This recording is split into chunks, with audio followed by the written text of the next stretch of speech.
Hey, family, welcome back to another episode of Journey to Harmony.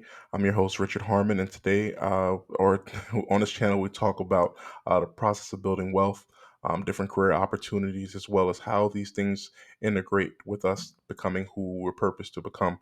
On today's episode, we want to talk to you guys about a customer of Uber who was in a different country. Ended up swiping his card for an Uber ride and ended up getting charged almost $30,000. So we'll go over and read some bit of this article and go from there. So it says here that Douglas Ordonis was buying a cup of coffee when he noticed something was off with his bank account. I got the notice of insufficient funds and I knew we had money in the account. So I tried it again and it said the same thing too. Then I checked my bank account and that's when I saw a $29,000 charge. Can you imagine you're in a different country on vacation and boom, you get charged 29,000, you only swipe your card once.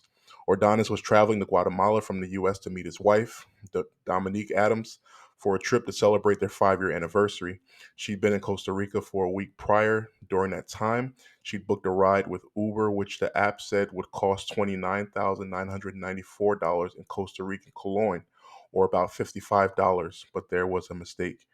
So this is amazing. You know what I mean? So you go ahead, you swipe your card, and instead of it just being a regular charge for $50, you get charged, and pretty much your entire bank account is cleaned out.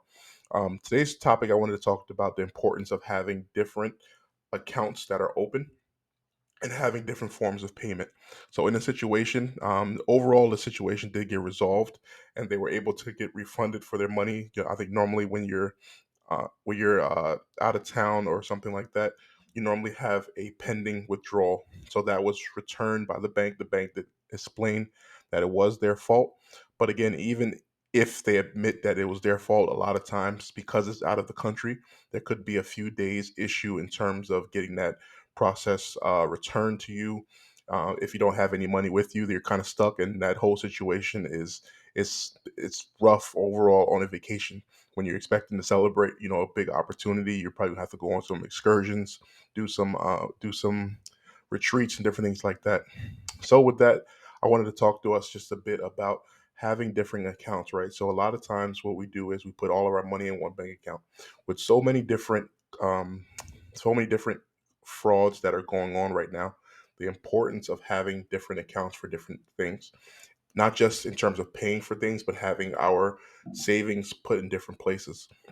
Silicon Valley Bank happened back in March with the FDIC advising that they will insure up to 250,000. While many people were covered up to an amount that was higher than that, it's still something that is cumbersome, that to get your money back, to be worried about it all weekend, different things like that.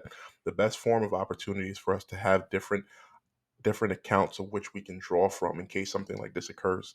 With everything being online, the chances of cybersecurity attacks happening are greatly increasing. So you don't want to be left in a situation where you're stuck, or you're faced with a situation where you can't gain money at a time where you need it. Again, this channel is one that we talk about wealth. So we're talking about not just building wealth, but how to protect it as well. And being able to find a opportunity where we can save, where we can draw from, is very important. What are your thoughts? Have you ever had a situation like this happen to you? What would you do if you were in this situation? And who exactly would you call? Would you allow this to ruin your trip, or would you find different opportunities to continue on? Please comment below. Thank you so much for joining. Like, share, and subscribe, and we'll come back to the next episode. Thank you.